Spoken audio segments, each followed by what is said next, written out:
মামার বাড়িতে আজকে হচ্ছে সেকেন্ড ডে, আর সকাল সকাল উঠে পড়েছে, এখনো পর্যন্ত কেউই ওঠেনি। আর এই গাছে দেখো এত পরিমাণে কাঁঠাল হয়েছে, আমার বাবার বাড়ির গাছে তো কাঁঠাল দেখতেই পাওয়া যায় না।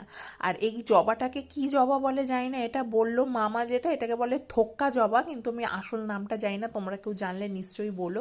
আর এই বাতাবি ফুলের গন্ধে, মানে কালকে সারা রাত্রি যে ঘরটায় শুয়েছিলাম পুরো সারা ঘর না গন্ধে মম করছিল, আমরা ভাবছিলাম তো কামিনী ফুল গাছ, কিন্তু সকালে উঠে আবিষ্কার করলাম এটা বাতাবি লেবু ফুল গাছের মানে গন্ধ আর কি।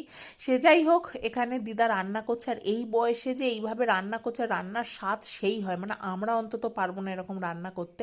দিদা রান্না করে স্নান করে এখানে একটু পুজো দিচ্ছে, মামারা তো পুজো দিয়েই দেয়, দিদা টুকিটাকি একটুখানি দেয়।